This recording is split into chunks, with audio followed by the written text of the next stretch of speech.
El profeta Isaías fue uno de los escritores del Antiguo Testamento que profetizó en Judá.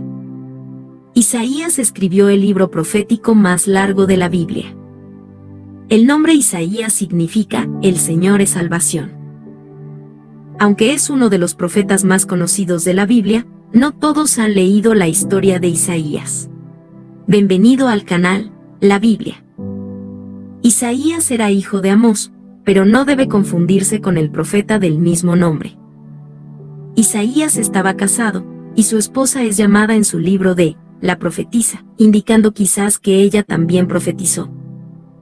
La Biblia menciona que Isaías fue padre de al menos 2 hijos, Sear-Jashub y Maher-Salal-Has-Baz.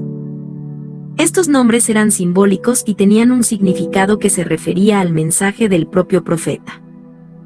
El primero, Sear-Jashub, significa «un remanente volverá», apuntando al juicio inminente al que sería sometido el pueblo debido al ataque asirio, pero también apuntaba a la promesa de restauración.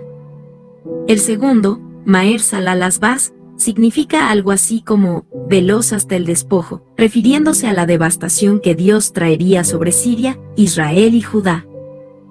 Probablemente Isaías vivió en la ciudad de Jerusalén, aunque el texto no lo menciona explícitamente. La tradición judía sostiene que Isaías era de linaje real. Al menos 13 veces se hace referencia al profeta Isaías como el hijo de Amós, lo que tal vez pueda indicar que su padre era un hombre importante en ese momento. El profeta Isaías fue llamado a su ministerio aproximadamente en el año 739 a.C., año en que murió el rey Usías. El relato bíblico no dice si antes de eso Isaías ya había predicado públicamente.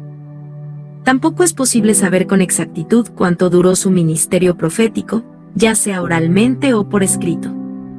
Algunos eruditos sugieren que profetizó durante unos 60 años. El relato de su llamado a profetizar es uno de los más extraordinarios registrados en el Antiguo Testamento. En esa ocasión, Isaías tuvo una visión del trono de Dios y vio a unos serafines que proclamaban la santidad de Dios. Ante tal gloria, el profeta asumió su propia pecaminosidad. Se consideró indigno para el oficio de profeta cuando dijo: «Soy hombre inmundo de labios».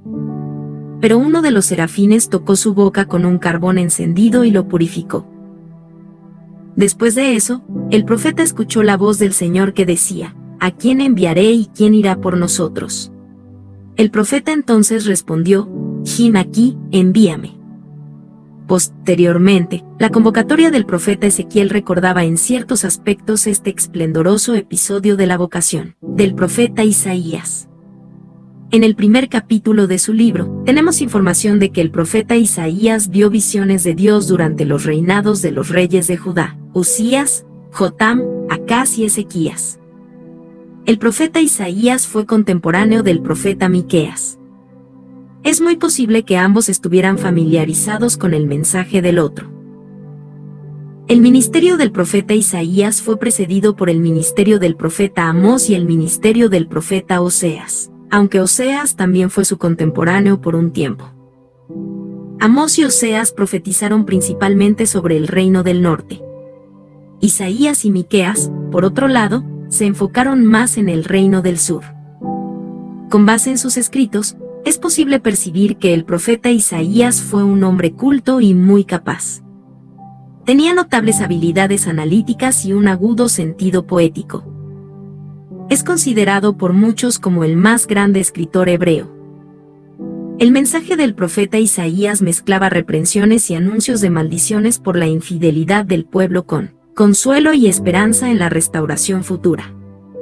Así, el profeta Isaías predicó sobre la importancia de la fidelidad al Señor.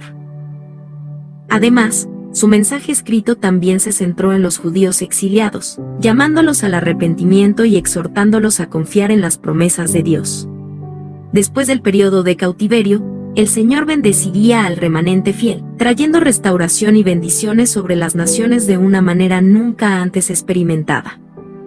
El pecado de Israel y Judá había llegado a un nivel tan abominable que Dios usó al profeta para hablar de varias maldiciones que golpearían a los hebreos en general.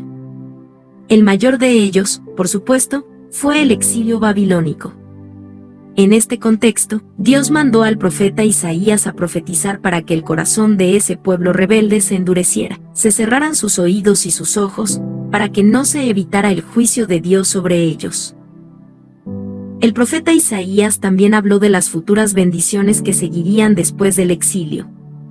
Él profetizó que un remanente sobreviviría a este periodo difícil y regresaría a la tierra prometida.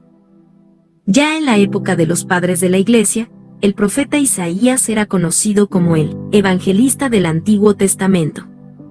Tal designación viene dada por la manera detallada y completa en que describe la persona y obra del Mesías.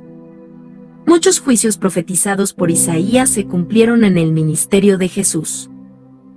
Además, el profeta Isaías presentó a Jesús como el siervo que traería justicia a las naciones, quien restauraría el pacto, que iluminaría a los gentiles, en el sentido de proveerle salvación, quien expiaría los pecados de su pueblo y finalmente resucitaría de entre los muertos. Es por ello que las profecías del profeta Isaías registradas en su libro son las más referenciadas en el Nuevo Testamento, cuando el objetivo es señalar cómo la persona de Jesús cumple en perfección todas las promesas del Antiguo Testamento respecto al Mesías prometido. La profecía de Isaías también alcanza un cumplimiento a un futuro. Él profetizó de la restauración después del exilio, hablando de las maravillas por venir, y llamó a esta nueva realidad de vida los nuevos cielos y la nueva tierra. Esta promesa, que fue inaugurada en el ministerio terrenal de Cristo, y que atraviesa la historia de la Iglesia, encontrará su pleno cumplimiento en el maravilloso regreso de nuestro Señor Jesús. No se sabe con precisión cuándo y cómo murió el profeta Isaías. Lo que sí se sabe es que la última mención de su ministerio público se produjo en la época de las campañas de Sennacherib, entre el año 701 a.C. y el 686 a.C. Con base en el relato descriptivo de la muerte de Sennacherib en Isaías 37 verso 38, algunos eruditos creen que todavía podría haber estado vivo en ese momento, que data del 681 a.C. Otros, sin embargo, sugieren que esta parte del texto puede haber sido incluida por un seguidor de Isaías que resolvió documentar tal profecía que se había cumplido. Sea como fuere, generalmente se supone que Isaías murió durante el reinado del rey Manasés. Si ese es el caso, entonces el nombre de Manasés no aparece en la lista de reyes en Isaías 1 verso 1, porque quizás el profeta Isaías ya no estaba realizando ninguna actividad pública en ese momento. Una antigua tradición afirma que el profeta Isaías sufrió el martirio al ser aserrado por la mitad por orden del mismo Manasés, pero no hay mucha evidencia de esto. Si este fue realmente el caso del profeta, entonces quizás el escritor del libro de Hebreos mencionó su martirio en la galería de los héroes de la fe.